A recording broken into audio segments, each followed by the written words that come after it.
Ante todo debo decirles que esta plática es del tipo, dijéramos, esoterita. Obviamente no podría interesarle a nadie que no estuviese en relación con este tipo de ideas. ¿Qué es lo que más nos preocupa a nosotros en la vida? ¿Cuál es nuestro mayor anhelo? Necesitamos saber de dónde venimos, quiénes somos, para qué existimos y cuál es el objeto de nuestra existencia. ¿De qué serviría vivir sin saber quiénes somos? ¿De qué serviría existir por existir? La vida a la larga se volvería rutinaria, cansona. Ha llegado la hora, pues, de autoexplorarnos para conocernos a sí mismos, tal cual somos. Muchas teorías se han escrito y se seguirán escribiendo. Mucho es lo que se ha dicho y lo que se seguirá diciendo, pero la gente sigue como siempre en la ignorancia. Nadie sabe nada sobre sí mismo. Conocemos grandes intelectuales, lumbreras del saber, eruditos, pero sobre sí mismos nada saben. Mucho, en realidad de verdad, es lo que se opina y poco lo que de verdad se sabe. Estamos aquí precisamente para tratar de inquirir, de buscar, de indagar. Ustedes están aquí para escucharme y yo para hablarles. Mutuamente unidos por medio de la comprensión creadora, debemos todos aquí tratar de inquirir, tratar de explorar el enigma maravilloso de sí mismos. ¿Quiénes somos? ¿Por qué existimos? ¿Dónde estábamos antes de nacer? ¿Qué es lo que nos aguarda más allá del sepulcro? Enigma. ¿De qué sirve que nos metamos 50.000 teorías en la cabeza si en verdad nada sabemos sobre nosotros mismos? La gente nace, crece, se reproduce, envejece y muere en la más completa ignorancia. Teorías las hay y preciosas, sectas por millones. ¿Y qué? Todos aquí reunidos vamos a tratar de inquirir, de buscar, de indagar. Ha llegado la hora, el momento de saber algo sobre sí mismo. ¿De qué nos serviría meternos en la cabeza 50.000 teorías si nada sabemos sobre nosotros mismos? ¿De qué serviría que leyésemos libros si sobre sí mismos nada sabemos? Lo que otros digan y es dicho, pero eso no nos consta. Lo que otros afirmen puede ser muy bello, pero nada sabemos sobre sí. Estamos todos aquí reunidos precisamente para tratar de buscar, de inquirir de dónde venimos ¿Y para dónde vamos? ¿Dónde estábamos antes de nacer? ¿Dónde estaremos cuando nuestro cuerpo de carne y hueso vaya al sepulcro? Son enigmas que nadie nos ha resuelto, ni los sabios más sabios de la ciencia. Son enigmas que debemos aclarar. El objeto, pues, de nuestra reunión aquí esta noche es precisamente para tratar en mutuo acuerdo de inquirir algo, de saber algo sobre el enigma de nuestra propia vida. Ante todo, vamos aquí reunidos a tratar de autoexplorarnos. Tenemos un cuerpo de carne y hueso, un cuerpo que está formado por órganos. Cada órgano tiene su función específica, completamente definida. Pero también hay algo más.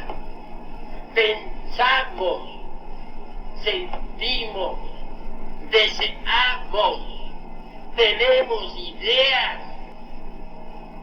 Y la ciencia nada nos dice sobre eso. Obviamente,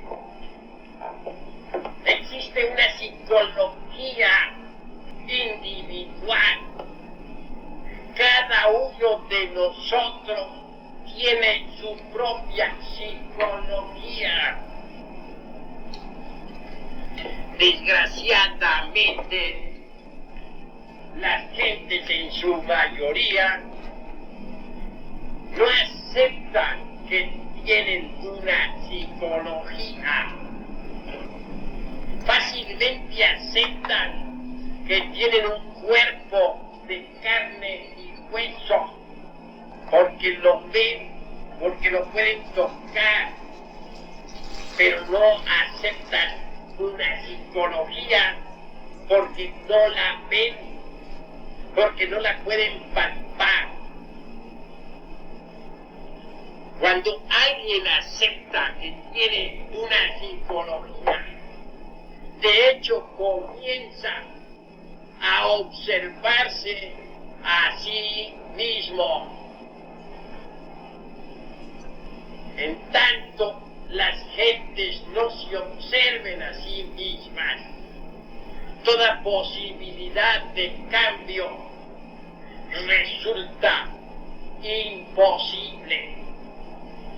Mas cuando las gentes comienzan a auto-observarse, las posibilidades de cambio se hacen manifiestas.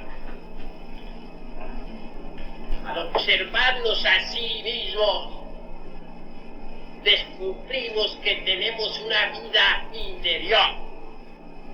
Nuestros pensamientos son internos, invisibles. Nadie los puede ver, sin embargo son reales para nosotros. Nuestras ideas son invisibles, nadie las puede ver, pero existen. Nuestras emociones tienen realidad, aunque nadie las vea, aunque no se puedan poner sobre la mesa de un laboratorio para examinarlas. La mente como fuerza está demostrada. ¿Ya oyeron ustedes el caso ese tan sonado de Uri Geller? El hombre que con su fuerza mental dobla metales. Entonces, ha quedado demostrado que la mente tiene fuerza. Existen aparatos que pueden medir la fuerza de la mente.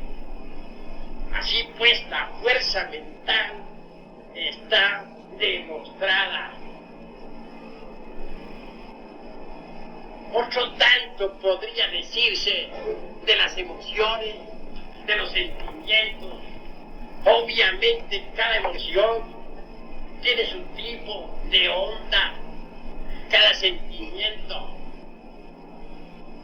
Cuando uno escudriña su organismo, descubre la célula viva. Los científicos pueden jugar con la mecánica de los fenómenos, pero ¿qué saben ellos sobre el fondo vital? Nada. ¿Pueden los hombres de ciencia hacer inseminaciones artificiales?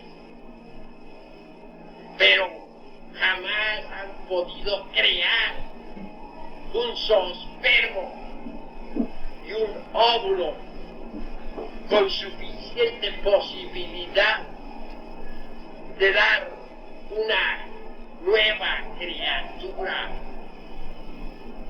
Se han inventado poderosas naves que han ido a la luna, pero no se ha podido inventar una semilla de la más insignificante hierba de esas que existen sobre la faz de la tierra, capaz de germinar.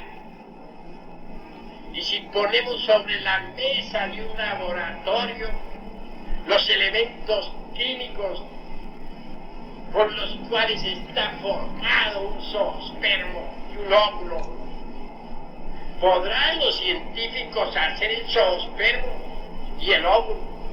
Pero de allí nos saldrá una nueva criatura.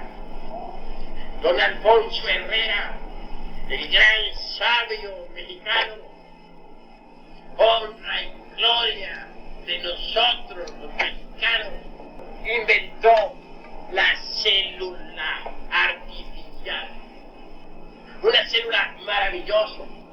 Bien saben los científicos que don Alfonso es el autor de la teoría de la plasmogenia. Pero aquella célula que él inventó, que él fabricó, igual en toda cualquier célula viva, fue una célula muerta, una célula que nunca tuvo verdadera vida. ¿En qué se basan los científicos materialistas enemigos del Eterno para negar lo divinal? ¿En qué se fundamentan? Si no son capaces de crear vida, ¿cuál es su punto de apoyo? Sin una base no es posible discutir. Afirmar que Dios no existe y no ser capaces de crear un zoospermo capaz de engendrar una criatura es hacer una aseveración sin base, sin fundamento. Es sencillamente lanzar una idea empírica, negar los valores eternos del espíritu cuando no se es capaz de crear vida en un laboratorio.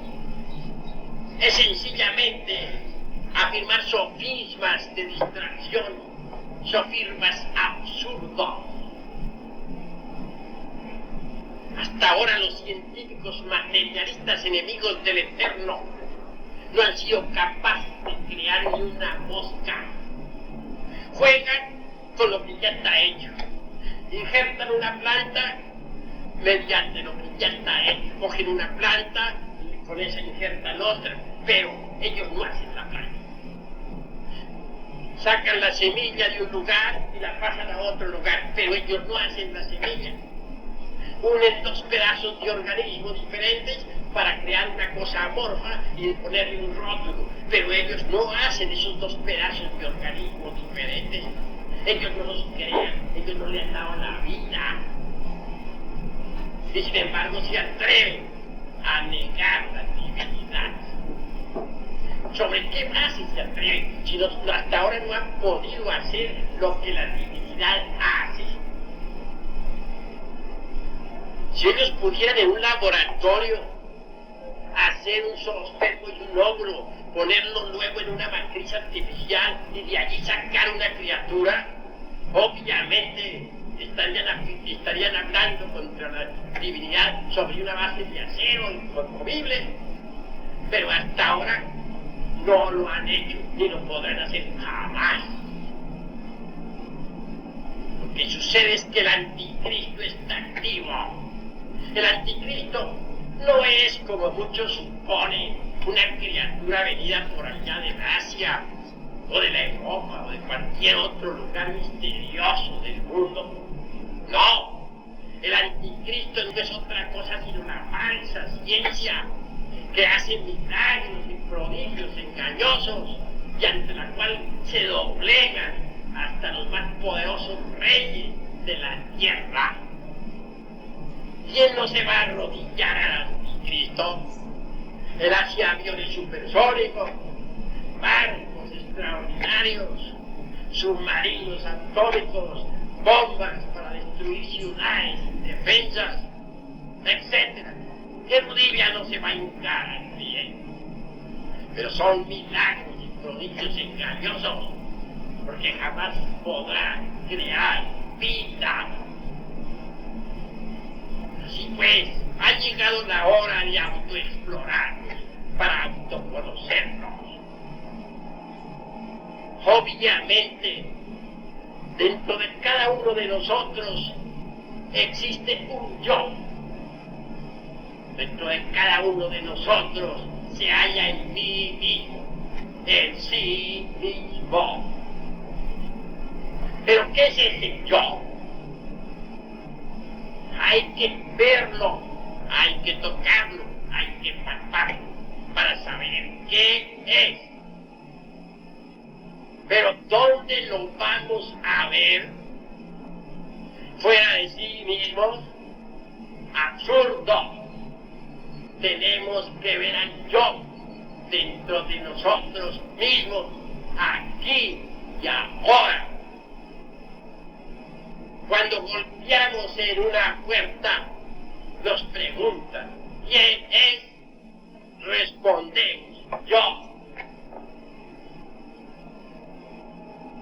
Ahora bien, ¿cómo sabremos nosotros qué es el yo? Es necesario aprender a pensar psicológicamente. Cuando uno aprende a pensar psicológicamente, abre la mente interior y entonces conoce de verdad, no porque otros lo digan o por lo que hayan escrito fulano o sultano o dejado de escribir, sino por experiencia directa, vivida, la verdad, lo real, los misterios de la vida y de la muerte. Dentro de nosotros hay tres mentes. La una es la mente sensual, la mente que se nutre con las percepciones sensoriales externas. Luego viene la mente intermedia, en la cual están las creencias, las religiones, las escuelas, las sectas, etc. Y más allá, en el fondo, está la mente interior. Desgraciadamente está cerrada. Solo con la mente interior podemos de verdad ver los misterios de la vida y de la muerte.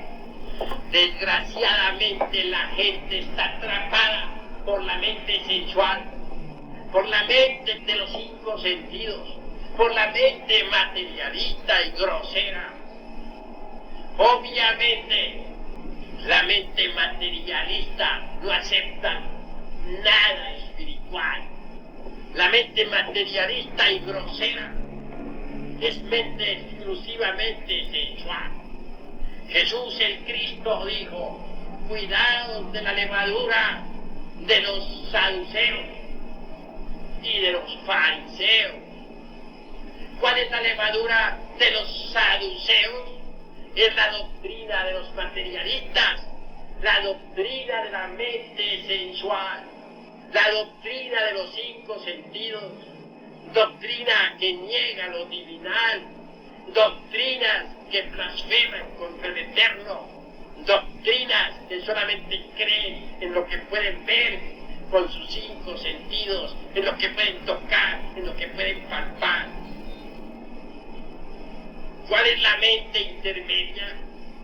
Repito, la de los fariseos.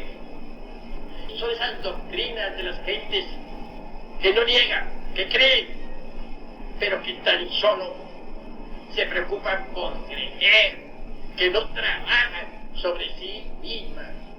Son las gentes que asisten a sus cultos, a sus sectas, a sus escuelas de tipo espiritual, pero que desgraciadamente no trabajan sobre sí mismas, que no intentan autodescubrirse, que no tienen inquietudes íntimas, que se contentan con creer y nada más que con creer.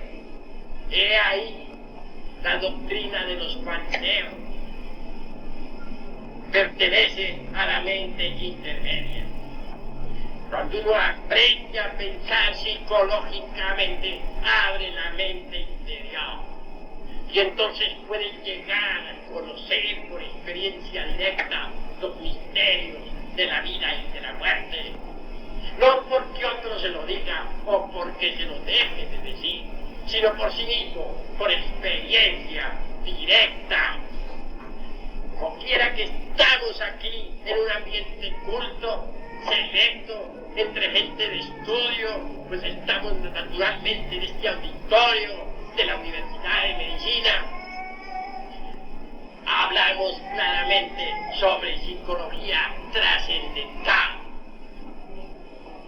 Decía, y es verdad, que las gentes no admiten nada de tipo espiritual porque están atrapadas por la doctrina de los 5 sentidos, por la doctrina de los saduceos. Otros no aceptan lo esotérico o espiritual porque están atrapados por las doctrinas de los fariseos. Se contentan con las creencias huertas, pero no trabajan sobre sí mismos, no intentan autodescubrirse, no quieren saber nada sobre su propia existencia. Dichosos los que se divierten de esas 2 levaduras, la de los saduceos y la de los fariseos. Dichosos los que abran directamente las puertas de la mente interior. Solo pensando psicológicamente podemos abrir esas puertas maravillosas. Cuando uno comienza a observarse a sí mismo, empieza de hecho a pensar psicológicamente. Cuando uno comienza a hacer uso del sentido de la autoobservación psicológica, comienza a conocerse. Amor, ¿qué es el amor? Odio, ¿qué es el odio? Envidia, ¿cuál es la envidia? Vale la pena que nosotros tratemos de saber algo sobre sí mismos. El egoísmo, la violencia, la envidia, el rencor, los resentimientos no son sino manifestaciones del ego, del yo, del mí mismo, del sí mismo. Obviamente todos estamos llenos de contradicciones y nadie lo puede negar. Esto nos indica que el yo no es una unidad como muchos creen, sino una multiplicidad. Es decir, no tenemos un solo yo, sino muchos yoes. Yo tengo celos, yo tengo ira, yo tengo codicia, yo tengo envidia, yo tengo lujuria. Son diversos yoes. Diversos yoes que luchan entre sí por la supremacía. Diversos yoes que quieren controlar los centros del organismo humano. Así pues, dentro de cada persona hay muchas personas. es decir, muchos yoes. Cada yo psicológico es diferente. Cada yo psicológico tiene un cerebro intelectual, un cerebro emocional y un cerebro motor. Dentro de nuestro cuerpo hay pugna, hay lucha. ¿Quién podría pensar que dentro del organismo humano haya tanta pugna? ¿Quién podría admitir que realmente dentro de una persona vivan muchas personas? Y es verdad, vive. Cuando yo era joven, hablaba del subconsciente y de sus reflejos. Entonces comprendía que el yo tenía muchos reflejos. Más tarde entendí que el yo era pluralizado, que dentro de una persona habitaban muchas personas y que esas muchas no guardaban concordancia alguna, no había un orden entre ellas, se peleaban, reñían por la supremacía, y cuando una de esas lograba imponerse sobre la máquina orgánica, entonces era verdaderamente cuando se manifestara con todos sus adefesios, con todas sus aberraciones, pero más tarde era desplazada por otros yo. Ahora vamos entendiendo el por qué hay tantas contradicciones entre los seres humanos. Si nos pudiésemos ver en un espejo de cuerpo entero, tal como somos, quedaríamos horrorizados de sí mismos. Nosotros tenemos dentro legión de yoes, no un yo, tenemos muchos yoes. Nosotros éramos marionetas movidas por múltiples entidades desconocidas. Los pensamientos que llegan a nuestra mente no son nuestros, son ajenos, los trae algún yo. Las emociones que agitan nuestro corazón son puestas por algún otro yo. Los hábitos que poseemos son determinados por diferentes yoes. Las aberraciones, los vicios, son el resultado de muchos yoes que se expresan a través del organismo humano. Nosotros no tenemos conciencia de sí mismos. Nuestra vida no nos pertenece. No somos dueños de nuestros pensamientos, no somos dueños de nuestras ideas, no somos dueños de nuestras palabras, no somos dueños de nuestras emociones. Nosotros somos simples máquinas movidas por una multiplicidad enorme de yoes. Ese es el estado en que nos encontramos. Pero para llegar a estas conclusiones necesita uno autoobservarse para verse. Es en el terreno de la vida práctica donde podemos autodescubrirnos. La vida práctica es el gimnasio psicológico donde debemos vernos de cuerpo entero, tal como somos, en relación hasta estar en el estado de alerta percepción, de alerta novedad, para vernos en cada instante, en cada momento. Solo por el estado de alerta podremos verdaderamente autodescubrirnos.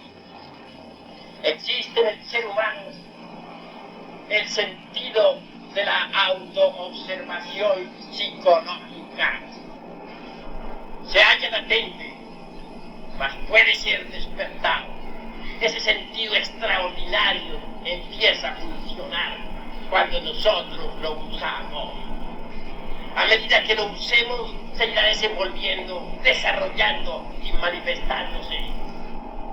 El sentido de la autoobservación psicológica nos permitirá ver que cada yo personifica un defecto. El sentido de la autoobservación psicológica, a medida que se desarrolle, nos podrá permitir ver a los yoes. Una cosa es ver un yo, y otra cosa es comprender que tiene un yo. Cuando uno ve que tiene un yo, lo comprende. pero hay que verlo. Y estos tienen múltiples formas y figuras. La cruda realidad de los hechos es que nuestra conciencia se encuentra embotellada, enfrascada, embutida entre toda esa multiplicidad de yoes, entre todo ese enjambre tenebroso y abominable que llevamos en nuestro interior. La conciencia de nosotros está dormida, está metida dentro de un calabozo, o dentro de muchos calabozos, porque el cara yo es un calabozo, una horrible prisión. La conciencia de nosotros se procesa en virtud de su propio embotellamiento. Ahora comprenderán ustedes por qué no sabemos nada sobre los misterios de la vida y de la muerte. Nos contentamos con creer, nos contentamos con repetir lo que otros dicen, nos contentamos con afirmar o negar, nos contentamos con discutir, pero nada sabemos directamente sobre sí mismos. Es necesario libertar la conciencia, sacarla de entre esa multiplicidad de los yoes, para que podamos ver, oír, tocar y palpar todo lo que concierne a lo real, a la verdad. Cuando la conciencia se emancipa, se hace la luz en nuestro interior y las tinieblas desaparecen. Entonces es cuando quedamos iluminados. Entonces es cuando sabemos quiénes somos, de dónde venimos, para dónde vamos, cuál es el objeto de nuestra existencia, para qué existimos y por qué. Pero mientras la conciencia continúe enfrascada entre esa multiplicidad de personas que cargamos en nuestro interior, nada sabremos sobre sí mismos. Nos llenaremos la cabeza de teorías, repetiremos lo que nos enseñan otros, pero directamente no tendremos ninguna prueba de sí mismos. No tendremos ningún conocimiento directo sobre los misterios de la vida y de la muerte. Los griegos dijeron: no se te ipsum, hombre, conócete a ti mismo y conocerás al universo y a los dioses. En tanto no nos conozcamos a sí mismos, no conoceremos ni al universo ni a los dioses, no sabremos nada de nada. Nuestra cabeza estará llena de teorías y eso es todo. El día que nos conozcamos de verdad directamente, no por lo que otros digan o dejen de decir, sino directamente, no por lo que otros escriban o dejen de escribir, sino directamente, ese día de verdad conoceremos al universo y a los dioses, como dijeron los griegos. Ese día conoceremos de verdad los misterios de la vida y de la muerte. El hombre está contenido en la naturaleza y la naturaleza en el hombre. Si no descubrimos las leyes de la naturaleza dentro de sí mismos, no las descubriremos jamás fuera de sí mismos. Si no descubrimos los misterios de la vida y de la muerte dentro de ti, no nos descubriremos fuera de sí mismos nunca jamás. Ha llegado el instante que nosotros nos esforcemos por saber algo de nosotros mismos, por saber algo de eso que cargamos dentro, de ese yo que grita, de ese yo que se aferra a la vida. Desgraciadamente las gentes están autoencerradas dentro de la felicidad de su mente, agarradas al ego, al yo, al mismo. No tienen ganas de verdad, de autoconocer, de saber algo sobre su intimidad psicológica. Somos totalmente ignorantes, pero no sabemos que lo somos. Parafraseando a Sócrates diría: no solamente no sabemos, sino que además ni siquiera sabemos de no saber. Pues hay dos clases de ignorantes. Ignorantes que nunca en su vida han leído un libro, ya que hay ignorantes ilustrados. Esa es otra clase de ignorantes. Ha llegado la hora de romper con la ignorancia y de autoexplorar para autoconocer. Cuando uno se ve envuelto en una escena de sexo, como por ejemplo, ¿qué debe hacer? Observarse a sí mismo en acción, ya en casa, meditar, reconstruir la escena para saber exactamente qué fue lo que funcionó en sí mismo, en tal instante. Entonces descubre que hubo ira también, promovida por los hechos. Llega a la conclusión de que dos yoes intervinieron en la acción, celos e ira.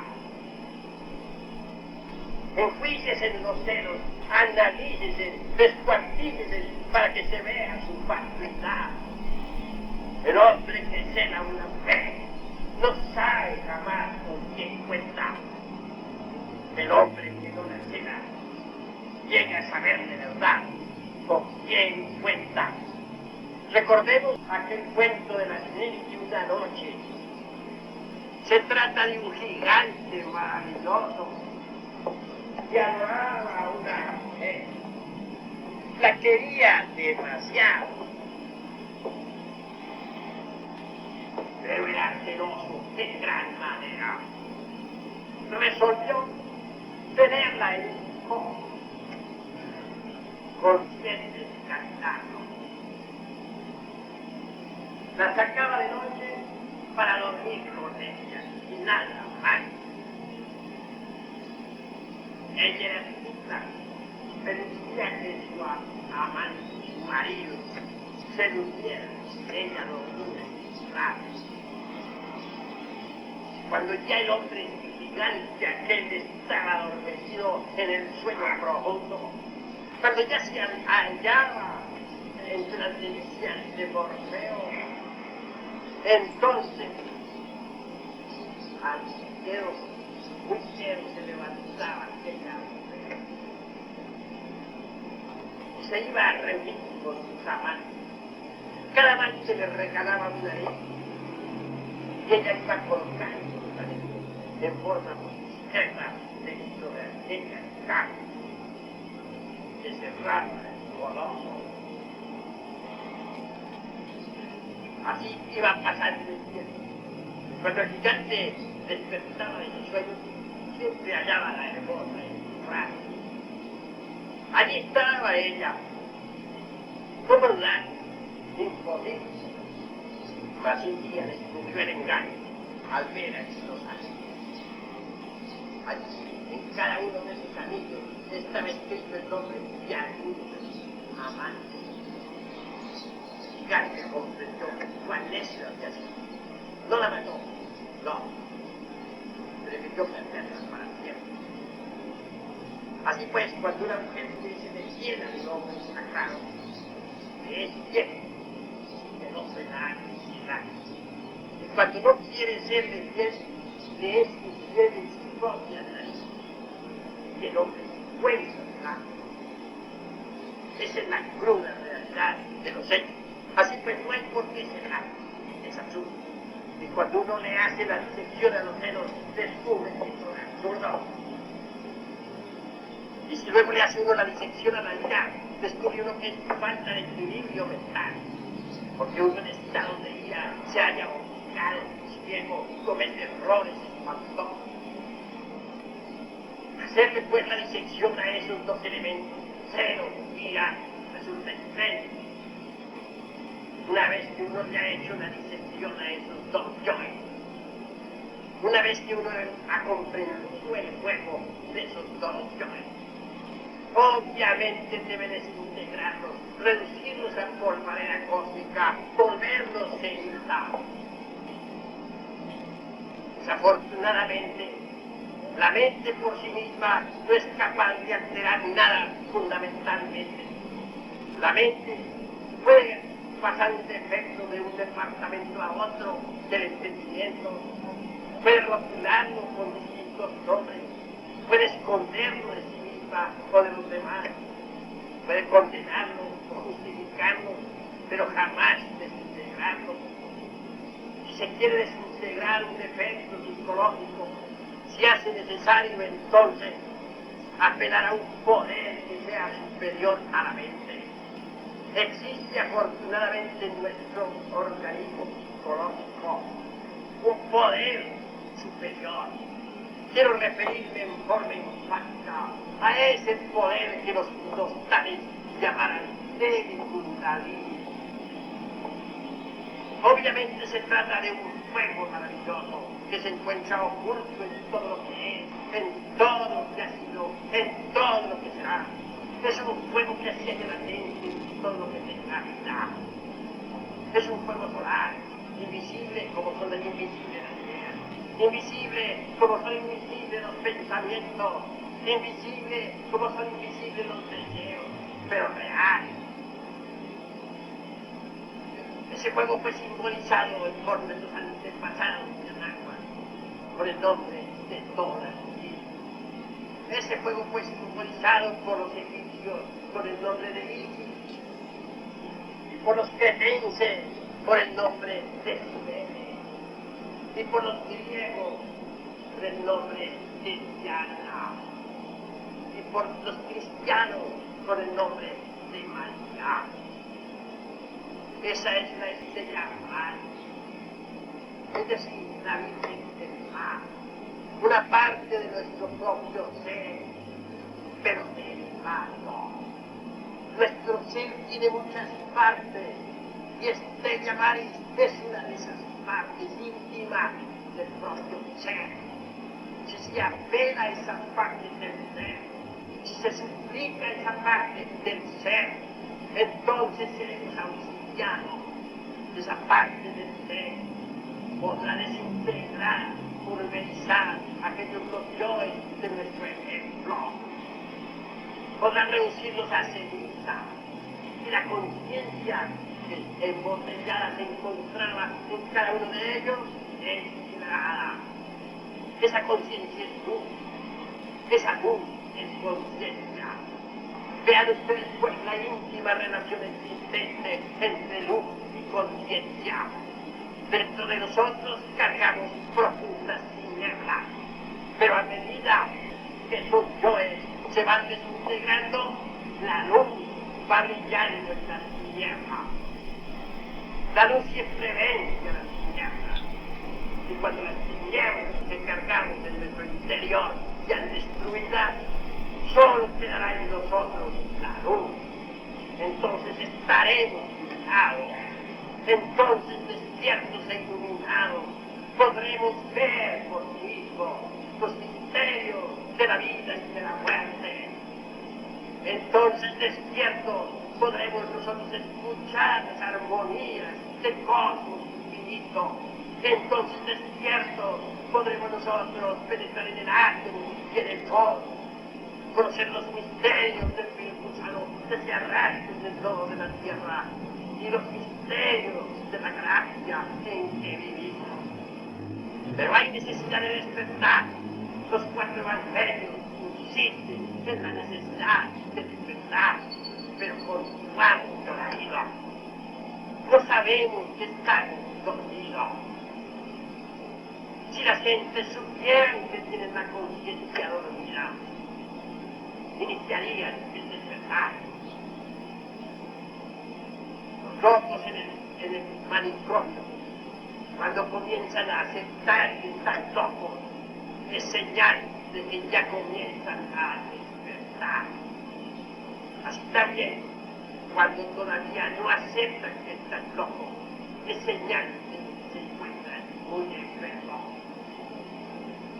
También nosotros estamos dormidos, pero cuando aceptamos que estamos dormidos, es señal de que queremos despertar.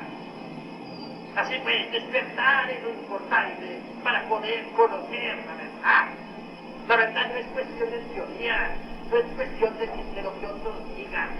Alguien podría decir un lindo concepto sobre la verdad, pero esa no es la verdad. Alguien podría tener una bellísima idea sobre la verdad, pero esa no es la verdad. Alguien podría dar una hermosa opinión sobre la verdad, pero esa no es la verdad. Cuando a Jesús el Cristo le preguntaron, ¿qué es la verdad?, guardó silencio. Y cuando al Buda, Gautama, Santiago le preguntaron, ¿qué es la verdad?, dio la espalda y se retiró. Y es que la verdad no es cuestión de ideas ni de conceptos. La verdad hay que verla, tocarla y palparla. Cuando uno mete el dedo en el fuego se quema. Así, pues también cuando traga demasiado agua se ahoga. De forma similar, que la verdad hay que experimentarla, como cuando se quema, o como cuando uno puede perder el agua y se ahoga. Hay que conocer la verdad y esta nos hará libre. Pero no es la verdad lo que alguien nos diga o nos deje de decir. Hay que experimentarla, sentirla. Está más allá del cuerpo, de los afectos, de la mente. Pero solo conociéndonos a sí mismos, descubriremos dentro de nosotros la verdad. Y eso es lo importante, descubrir la verdad. Hoy por hoy, repito, somos simples marionetas, movidas por hilos invisibles, controladas por muchas personas que interiormente llevamos en nuestras vidas. No tenemos una verdadera individualidad. El yo es un amor eterno de mujer, más tarde es desplazado por otro yo que nada tiene que ver con ese juramento. Entonces la personalidad se retira y la experiencia queda desentonada. El yo es un amor eterno por una causa, más tarde se retira y entonces sus compañeros se han asombrado. No tenemos un verdadero sentido de responsabilidad moral, porque no gozamos de un sentido de gravedad permanente, no tenemos una individualidad auténtica. Estamos llenos de terribles contradicciones y sabemos que estamos llenos de contradicciones. No lo ignoramos, pero intencionalmente nos autoengañamos a sí mismos con el propósito de tratar de librarnos, con el propósito de decir no estamos librando. Si nosotros somos sinceros, vemos que estamos llenos de espantosas contradicciones. Quiero comer, dice el yo del estómago. No, dice, yo no quiero comer ahora, dice el yo del intelecto. Voy a estudiar una obra. Al diablo con la obra, exclama el yo del movimiento. Mejor me voy a dar un paseo. Vean ustedes cuántas contradicciones se suceden. Nadie es el mismo siquiera media hora. Si yo pensara que alguno de ustedes es el mismo por media hora, estaría abusando de mí mismo y estaría abusando de ustedes. Una persona hoy puede estar muy dulce y bondadosa y mañana puede estar mentira. O no tan lejos, no tan mañana, puede que a la media hora ya esté llena de odio. No somos los mismos a todas horas. Tenemos que aceptar la doctrina de los muchos, y es que de verdad anhelamos un cambio radical, un cambio fundamental. En tanto nosotros creamos que el yo es una individualidad, que tenemos un yo permanente, y que todos nuestros defectos no son sino funcionalismos de ese yo permanente. Cualquier posibilidad de cambio resulta absolutamente imposible. Si estoy parado sobre una mesa, o digo sobre una tabla, para aclarar el ejemplo, y deseo levantar esa tabla y arrimarla contra una barra, lo primero que he de hacer es bajarme de la tabla, levantarla y ponerla contra la barra. Pero si estoy parado sobre la tabla y no me levanto de la misma, obviamente tampoco puedo hacer lo que quiero hacer. Así sucede con nuestros defectos psicológicos. Si creemos que son funcionalismos y yo permanente, obviamente no podremos eliminarlos jamás. Mas si no nos identificamos buscamos con nuestros defectos, si aceptamos que son yoes diferentes, incuestionablemente podemos separarnos de nuestra psiquis, desintegrarnos, pulverizarnos, volvernos cenizas. Así pues, esa multiplicidad de los yoes es una tremenda realidad. Desembotellar la conciencia es lo fundamental, pero no podría sucederse ello si no aniquiláramos las potencias que son los yoes. Cuando uno despierta, los misterios de la vida y de la muerte se vuelven claros. Entonces es cuando uno tiene que conocer de verdad el origen de su propia existencia. Un hombre es lo que es su vida. Si un hombre no trabaja su propia vida, está perdiendo el tiempo miserablemente. La muerte es el regreso al punto de partida original. Cuando llega la hora de la muerte, regresamos también al comienzo de la vida. Esto de la muerte es algo maravilloso. Nadie podría conocer los misterios de la vida si antes no ha conocido el enigma de la muerte. La muerte en sí misma es profundamente significativa. Ver el cadáver sin ser querido allí en una sala mortuoria no es haber conocido el enigma de la muerte. La muerte está llena de honda significación. Aquellos que han logrado despertar conciencia saben lo que es la muerte. Saben muy bien que la muerte es una resta de quebrado. Terminada la operación matemática, lo único que continúan son los valores. Dentro de ellos se embotellada la conciencia. Así pues, es obvio que cuando llega la muerte, tres cosas van al vacío. Primero, el cuerpo físico. Segundo, el asiento vital. Onesis formativus orgánico. En estos tiempos actuales ya han podido ser cosas marcadas. Lo tercero, la expersonalidad. Sobre esta diré los tiempos. Nadie nace con una personalidad. Esta hay que crearla. Y se crea durante los primeros 7 años de la infancia, mediante el ejemplo de los mayores, mediante las amistades, la escuela, el niño, etc. Y se robustece con el tiempo y las experiencias. Es energética, no es física. No la aceptarían jamás los fanáticos de la doctrina de los antiguos. Esta personalidad a la hora de la muerte va al sepulcro. Ella entra y sale de la fosa sepulcral. Se alegra cuando alguien la visita. Luego se retira otra vez a su ataúd. Tiene realidad, se va desintegrando lentamente. Hasta que se vuelve polvo, ceniza, pertenece a la quinta coordenada. El cuerpo vital o asiento orgánico de nuestra vida pertenece a la cuarta coordenada. Y el cuerpo físico pertenece al mundo de 3 dimensiones. Todo eso va al sepulcro. Pero hay algo que no va al sepulcro. Me refiero al ego, al yo, al mí mismo, al sí mismo. Me refiero a ese conjunto de yo, a esos valores positivos y negativos que se sumergen en la quinta coordenada. Allí reposan en el seno de la eternidad.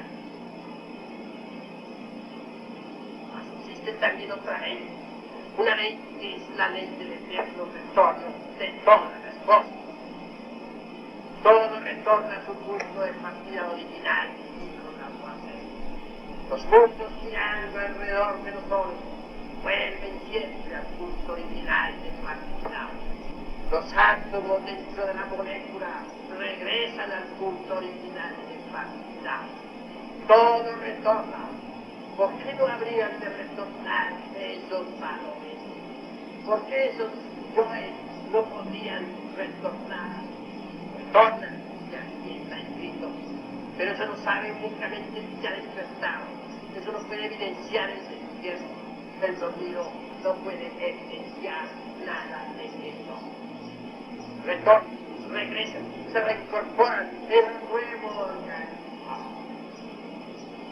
Así renacemos, así volvemos a este mundo. Existe otra ley que se llama la ley de recurrencia. Todo vuelve a repetirse tal como sucedió, más en consecuencia. El ego vuelve otra vez a proyectar sobre el tapete de la vida su propia vida. El ego vuelve a repetir todos los incidentes de su existencia pasada. Es decir, nosotros nos llevamos a la hora de morir nuestra vida, como quien se lleva una película. La vida es una película. Y nosotros traemos nuestra vida otra vez a este mundo físico y la proyectamos sobre la pantalla de la existencia.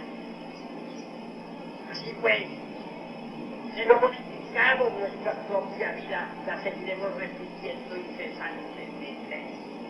Y eso es lamentable. Para cada alma existen 108 existencias. Y en 108 existencias no somos nosotros capaces de hacer de nuestra vida una obra maestra. Si en 108 existencias no somos capaces de desintegrar toda esa pluralidad del ego, entonces debemos involucionar dentro de las entrañas de la tierra. Involucionar incesantemente hasta que el yo se vuelva ceniza por manera cósmica. La esencia de adentro jamás se podrá es eterna. Pero la pluralidad del yo tendrá que involucionar en las entrañas del mundo. La naturaleza tendrá que desintegrar el ego. La naturaleza tendrá que hacer por nosotros lo que nosotros no somos capaces de hacer por sí mismos. La naturaleza tendrá que libertar la esencia para que ésta salga a la luz del sol, para que ésta pueda evolucionar nuevamente desde la tierra hasta el hombre. Cuando reconquiste el estado maravilloso de la perdiera, se le asigna otro nuevo ciclo de existencia. Así pues, la cruda realidad de los hechos es que necesitamos morir en sí mismos, aquí y ahora.